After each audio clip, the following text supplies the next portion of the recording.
Hi, I'm Jackie Fuller, and this is my virtual symposium. So, a topic I have revisited quite a bit, and it was the key of my inspiration report, is teaching cybersecurity and information security in libraries, specifically public libraries.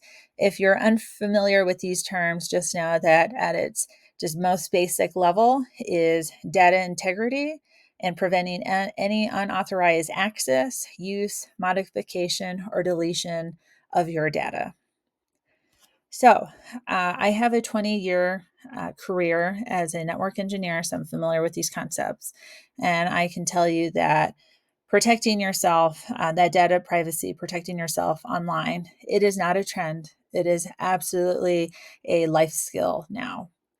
And a lot of these strategies, mitigations, and risk management actions, tools that you can put, steps that you can take to put in place will really make you undesirable towards these hackers and malicious actors.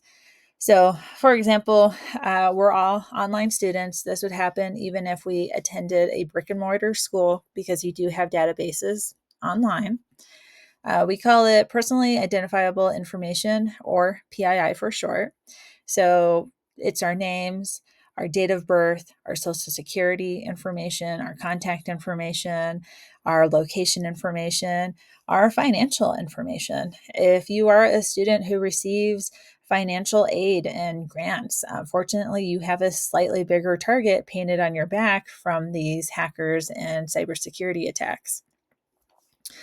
The good news is that there are steps that you can take. I found a program online that is free. It is a bit of a crowdsource, and it breaks down security into 12 different areas, such as authentication, wireless security, mobile security, personal device security, physical security, home network security. And you can keep it simple, which is enough to make you undesirable towards these attackers, or you can take the steps to make it really complicated, and it'll not only will it'll walk you through it and provide information, and you again can decide how deep you want to go, but it will build out a just kind of visual representation using a spider web, so then you can see if you have any gaps in your security and how you might want to address that. So, in this class, we have learned about how AI is a tool, technology is a tool. Well, unfortunately, these hackers also use AI as a tool. So, as technology changes every day, the same thing can be said for phishing scams and data breaches. They become more and more complex, more and more sophisticated. But like I said, the good news is there are some things that we can put into place. I think a part of that culprit is because technology changes all the time. So it is that techno stress. It can be a fire hose of information to constantly stay up to date with the latest and greatest, that people get burnt out, they lose interest, and then they start rejecting any kind of changes, any kind of new information because they have had it.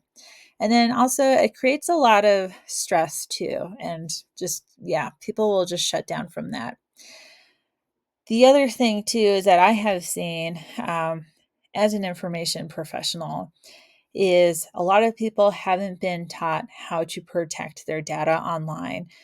The only times that they do that is after their identity has been stolen, which is very unfortunate because, like I said, it doesn't take much.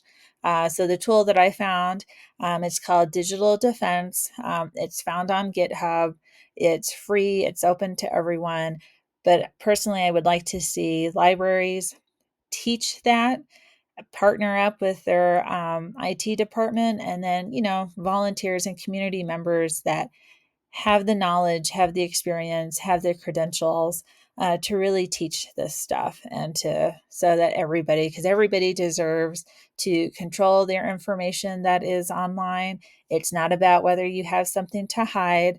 It is your information and you have a right to it. And up next is a artifact that I put together for everyone. Attention, Internet peeps. Your online data could be as safe as a donut in a police station. Not at all. We need public libraries to host workshops on keeping our identities safer than Grandma's secret cookie recipe. Why pay to play when you can learn for free? Sure, everyone thinks, I got nothing to hide until their data is stolen.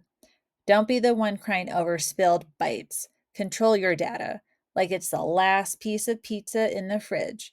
So grab your friends and educate yourselves before it's too late. Workshop or bust.